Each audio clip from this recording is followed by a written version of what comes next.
Coming up on today's episode of Chicago Bears Now, should the Bears fire this man? And if they do, who could they hire to replace him in 2024? My name is Harrison Graham. We're going to dive into some Luke Getsy replacements here in just a few moments. But I want to ask you guys first, should the Bears fire Luke Getsy right now? Type F for fire or K for keep him.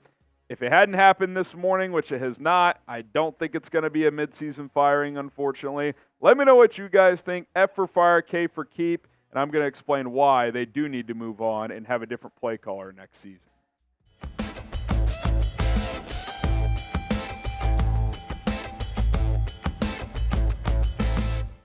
It's time to move on from Luke Getsy, and to me, Monday Night Football was kind of the final straw. We've seen some good out of him. We've seen some bad. It's just been way too inconsistent, and calling 13 screen passes on Monday Night Football and 8 more plays that resulted in passes behind the line of scrimmage against a blitz-heavy team, which I get, you got to get the ball out fast. It just, you got to find other solutions, and it was just a maddening game plan. I just am not a fan of it. He's way too inconsistent with the play calling. He doesn't play to Justin Fields' strength nearly enough, and even if Fields isn't going to be the guy next year, why would I trust Luke Getsy to play to the new quarterback strengths? That's kind of where I'm getting at this point. And look, his plan A usually works pretty well. The screens actually worked fairly well early on in that game against Minnesota. But guess what? Brian Flores, a damn good football coach, adjusted, and Getsy has not shown consistent ability to counter-adjust to what opposing defenses start doing against him. Now, you look at the Bears' offense in 5 categories this year. Not bad. I mean, it's better than last year, but shoot, it should be when you add DJ Moore, get Darnell Wright on your offensive line, and some other contributors as well. Scoring offense 21st, I still would say just over 20 points per game is not adequate enough. Passing offense still isn't where it needs to be. Rushing offense is good, but it was good last year, so it's not like that's improved. Red zone offense TD percentage is 12th, but they also don't get into the red zone a crazy amount, so you kind of take that with a grain of salt. And then third down offense is actually 10th. That has been a decent area for Chicago's offense. The raw numbers aren't bad. They're not. But I just think the situational play calling is very poor from Luke Getsy, and it's just inconsistent from week to week. Like against Detroit for 95% of that game, I like a lot of what he did. And then under pressure late, he just shriveled and went into super conservative mode against Minnesota. He did a bunch of straight dropbacks and then a lot of quick screens, not a lot of play action, not a lot of boots. It's just from week to week, it's hard to figure out what Getsy's trying to accomplish, which why to me is he's almost 2 years into this thing as the play caller. Like it should look more consistent from week to week than it does at this point in time. So let's get into some Luke Getsy replacements here, and let's start with Ken Dorsey, the former Bills offensive coordinator who they fired a few weeks ago to promote Joe Brady. I firmly believe that Ken Dorsey was not the issue in Buffalo. I'm not saying he's perfect. I'm not saying he's an all-world play caller, but that offense in DVOA in the year and change he was there was at or near the top of the league. Josh Allen just leads the league in turnover since 2021. Now, the point of this is not to rip Josh Allen. Josh Allen's a damn good quarterback. I would rather have him than Justin Fields, obviously. But Ken Dorsey, it's not like he can control if Allen's going to turn the football over or not. Like, he had that offense in really good positions a lot. And by the way, they were still scoring a lot of points. They just fired him, it felt like, to make a move. Like, they felt like they had to do something because they kept losing close games. So I like Ken Dorsey. I think he'll be a play caller in this league. And, if the Bears keep Flus or if they hire a defensive head coach, I think he would be an interesting name to monitor. All right, Frank Smith, the Miami Dolphins offensive coordinator under Mike McDaniel, who calls the plays. So that's the key here. You can't poach another play caller to come call plays for you unless that team lets him out of his contract, because in the NFL, when you hire coaches, it's got to be a forward move. Well, technically, this would be a forward move, not in title, but in duties, because he would have the same title, offensive coordinator, but he would call the plays in Chicago in this scenario where he does not in Miami. So he is someone that you could go hire. I love Mike McDaniel's offense.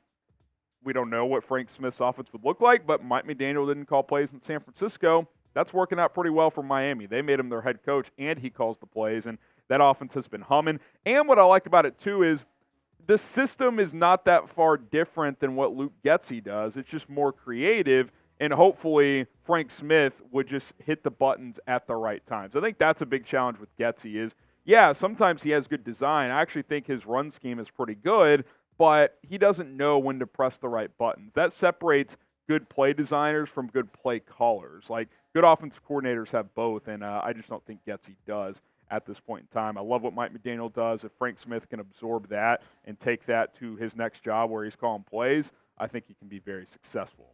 Bears Now is sponsored by Prize Picks. Daily fantasy made easy. They're going to get you a $100 deposit match this holiday season at prizepicks.com/CLNS. Use our code CLNS. There's no better time than to start playing daily fantasy than right now, because you got the NFL, you got College Football Conference Championship weekend. I got a 5-player entry, all quarterbacks here that I like this weekend. Alan Bowman, 245.5 passing yards. I like the less there. That's a run-first team for Oklahoma State.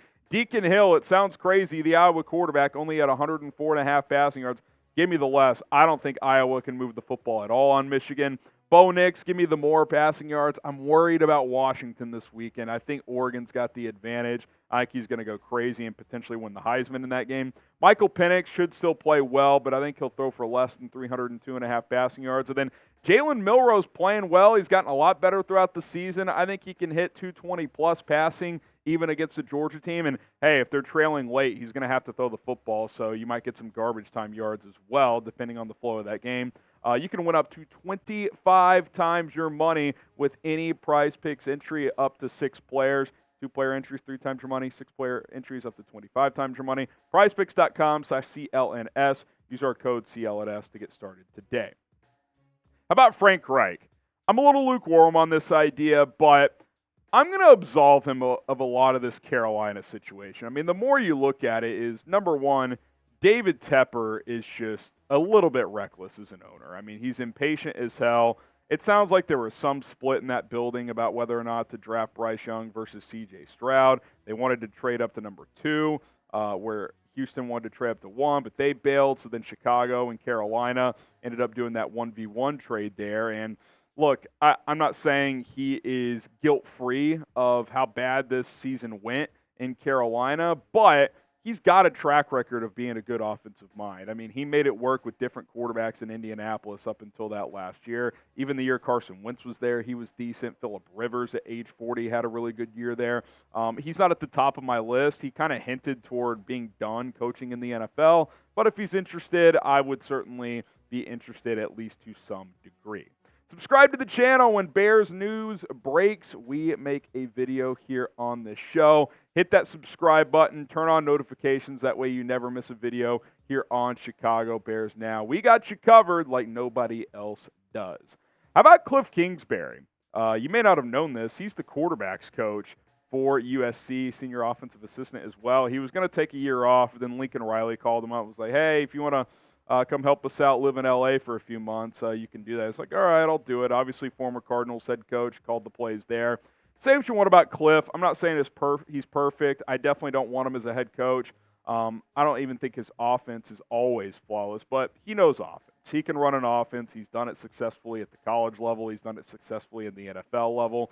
I do think if you do keep Justin Fields, or if you get Caleb Williams or even Drake May, but all 3 of those guys are dual threat, he knows how to coach those quarterbacks as well. I'm intrigued with Kliff Kingsbury. I'll be curious to see what happens. He's been linked to the University of Houston head coaching job, so he could stick at the college level, but if I'm him, man, I don't want to recruit. Go be an OC in the NFL, make decent money, and just call plays. How about Kellen Moore? Now, this one comes with a caveat. Obviously, this would not be a forward move, as he's already a play caller in L.A., but it's very possible things get blown up with the Chargers. If Brandon Staley gets fired and they decide to go in a whole new direction this offseason, then Kellen Moore, sure, he might become a head coach somewhere, but if not, then he's going to be looking for a new offensive coordinator job, and maybe the Bears are that team. Again, you would like to see the Chargers have a better record than they do at this point in the season under Brandon Staley and Kellen Moore, but is that more of a Brandon Staley problem? Is that a Kellen Moore problem? Is that a Justin Herbert problem? Is it a combination? That defense is underachieved most of the season. I still like Kellen Moore. I think there are flaws. I think at times he does fall into that category of, yes, he's super creative, but does he push the right buttons at the right time? But I do think he's a clear upgrade from Luke Getsy, a guy who's called plays and had good offenses not only in Dallas, but at times this year at LA as well. Now, who do you want running the Bears offense next year? Maybe you still want Luke Getsy. Hell, I don't know. I can't imagine there's that many Getsy stands left. But drop a name in the comments. Who do you want running the Bears offense next year? Now, maybe you want Ben Johnson. Obviously, the only way that happens is if he's your head coach. Him and Bobby Slowick fall into that category because it's not like those coaching staffs are getting blown up. So Ben Johnson, Bobby Slowick, they would fall into the head coach but call plays category. So obviously I'm going to mention them here, but I wanted to focus more on coordinator guys. Eric Bieniemy could be either or. He could be a head coach candidate that calls plays. He could be just an offensive coordinator candidate that calls plays. Very curious to see what happens in Washington and to see what his head coaching opportunities are in this coaching cycle. Greg Roman, I love his run game design. He does not design pass game well. I think if you hire Greg Roman, you need a pass game coordinator that can really help there. How about Andrew Janocko?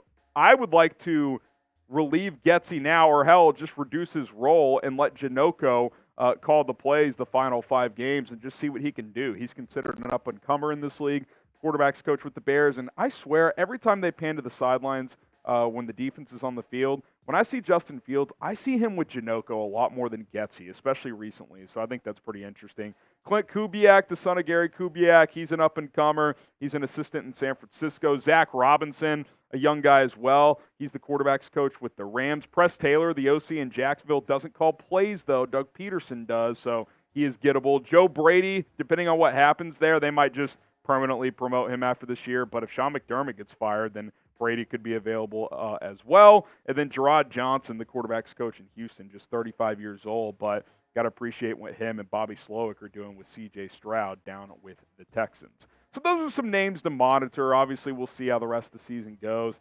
Would appear that Getsy's not going to go anywhere, at least this season, but man, that was an ugly display on Monday Night Football. There's just simply no way around it. I'm Harrison Graham. We'll be back tomorrow with a couple more episodes, so subscribe and join us then.